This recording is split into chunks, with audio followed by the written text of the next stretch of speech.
Hello friends, જય શ્રી કૃષ્ણ. મારા કિચનમાં તમારું સ્વાગત છે. આજે આપણે ગોળ કે ખાંડના ઉપયોગ વગર સાકર કેરી ગાજરનું ગળ્યું અથાણું બનાવીશું. આજે આપણે પરફેક્ટ માપ સાથે અને મસાલા સાથે સાકર કેરીનું અથાણું જો તમે પહેલી વાર બનાવતા હશો તો પણ તમારું અથાણું પરફેક્ટ જ બનશે. તો ચલો મારી સાથે ઓછા તેલમાં વધારે સ્વાદિષ્ટ સાકર કેરીનું ગળ્યું અથાણું બનાવવાનું સ્ટાર્ટ કરીએ.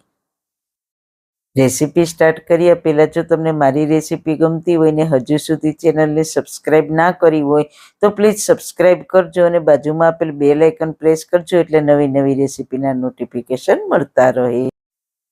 વાળના તમામ પ્રકારના પ્રશ્નો સોલ્વ કરતું 42 જડીબુટ્ટીઓથી બનાવેલું ઔષધિ તેલ જે અમે લોકો જાતે જ ઘરે તૈયાર કરીએ છીએ, કોઈ પણ કેમિકલ્સના ઉપયોગ વગર, બિલકુલ નેચરલ છે. 42 જડીબુટ્ટીઓ ભેગી કરીને લોખંડની કડાઈમાં ઔષધિ તેલ તૈયાર કરવામાં આવે છે.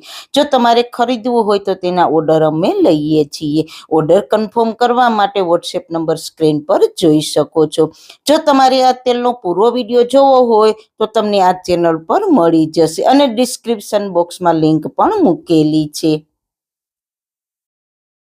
સૌથી પહેલા સુપર ટેસ્ટી સાકર કેરી ગાજરનું ગળ્યું અથાણું બનાવવા માટે મેં અહીંયા 500 ગ્રામ રાજાપુરી કેરીના કટકા લીધા છે. મેં આગળ ગોળ કેરી ગુંદા ગાજરનું અથાણું શેર કર્યું છે ત્યારે મેં તેની સાથે જ આ કેરીના કટકાને મીઠા હળદરવાળા કરી લીધા હતા.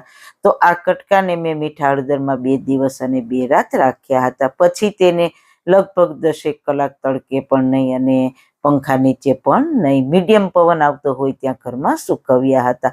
અને પછી ગોળ કેરીનું અથાણું બનાવ્યું ત્યારે આ કેરીના કટકા સુકાઈને અથાણું બનાવવા માટે પરફેક્ટ થઈ ગયા હતા. પણ તે વધારે ના સુકાઈ જાય તેના માટે મેં તેમાં થોડું સિંગ તેલ નાખીને તેને તેલથી સારી રીતના કોટ કરી લીધા હતા એટલે તે વધારે સુકાય નહીં.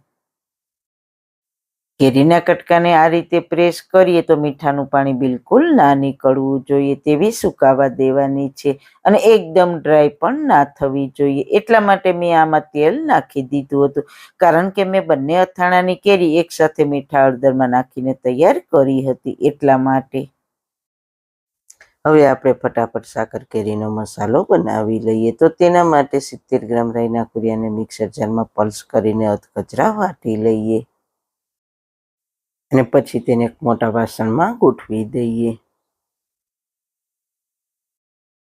તે જ મિક્સર જારમાં 70 ગ્રામ મેથીના કુરિયાને પણ પલ્સ કરીને વાટી લઈએ. તેને પણ રાઈના કુરિયા ભેગા ગોઠવી દઈએ. સાથે 30 ગ્રામ ધાણાના કુરિયાને પણ ગોઠવી દઈએ. 30 ગ્રામ ઝીણી ધાણીને પણ ગોઠવી દઈએ. જો તમારી પાસે આ રીતની ધાણી ન હોય તો તમારે 60 ગ્રામ ધાણાના કુરિયા લઈ લેવાના. ધાણીથી અથાણામાં ખૂબ જ સરસ ટેસ્ટ આવશે.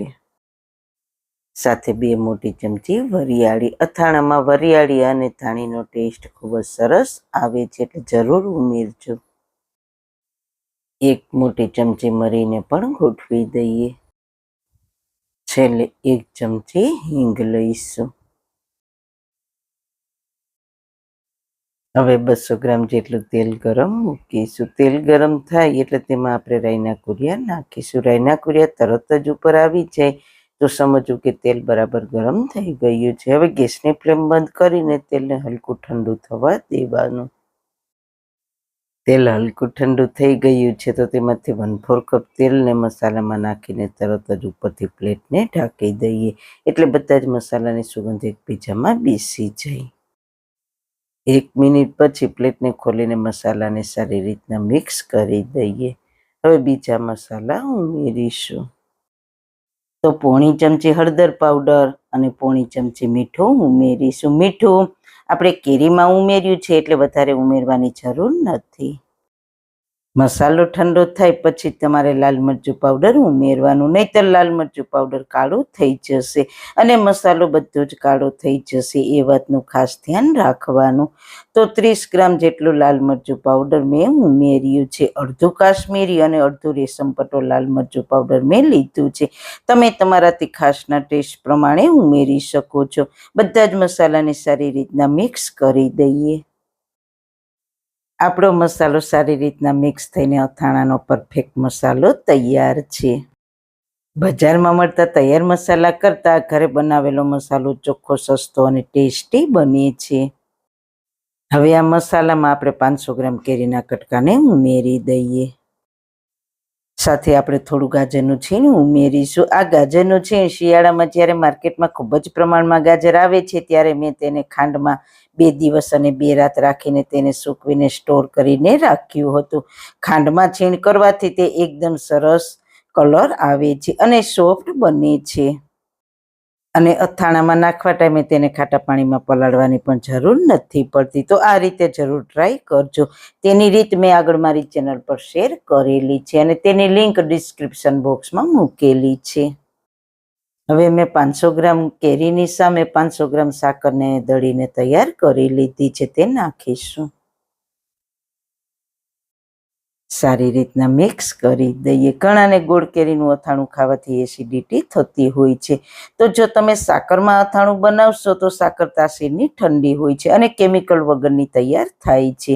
અને સાકરના અથાણામાં વધારે તેલની પણ જરૂર નથી પડતી. એટલે જેને એસિડિટીનો પ્રોબ્લેમ હોય તેના માટે આ અથાણું બેસ્ટ છે. હાથથી સારી રીતના મિક્સ કરી દઈએ. આ અથાણામાં તમારે અથાણાને તડકે મૂકીને ચાસણી લેવાની પણ જરૂર નહીં પડે. બસ સાકર અને તેલ ઉમેરી દો અને સારી રીતના મિક્સ કરીને બરણીમાં ભરી દો. અથાણું તમારું તૈયાર થઈ જશે.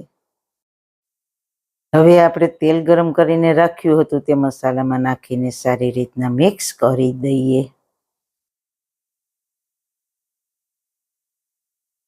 જે લોકોને ઓછા તેલનું અથાણું ખાવું હોય તેના માટે સાકર કેરીનું અથાણું બેસ્ટ છે. તમને એમ થશે કે સાકરનું પાણી થશે, પણ બિલકુલ ચિંતા કરો માં, સાકરનું બિલકુલ પાણી નહીં થાય. તો સાકર દળેલી ઉપયોગમાં લીધી છે એટલે થોડી જ વારમાં મસાલામાં ઓગળી ગઈ છે અને સરસ લચકાદાર અથાણું તૈયાર થઈ ગયું છે. તો અથાણું બનાવવામાં તમે થોડી નાની નાની બાબતોને ધ્યાનમાં રાખશો તો તમારું અથાણું પણ આવું પરફેક્ટ જ બનશે. પહેલાં તો અથાણામાં કેરીના કટકાને 2 દિવસ અને 2 રાત મીઠા હળદરમાં રાખવાના. પછી સૂકવીએ ત્યારે બધું જ પાણી સરસ સુકાઈ જાય ત્યાં સુધી પરફેક્ટ સૂકવવાના કેરીના કટકાને. અને હા, કેરીના કટકા વધારે સુકાવા પણ ના જોઈએ. તો તૈયાર છે સાકર કેરી ગાજરનું લચકાદાર અથાણું. તેને આપણે કાચની બરણીમાં ભરીશું. તો કાચની બરણીને મેં ધોઈને 1 દિવસ તડકે તપાવીને પછી આમાં અથાણું ભરું છું. અને અથાણું હંમેશા કાચની બરણીમાં જ ભરવું.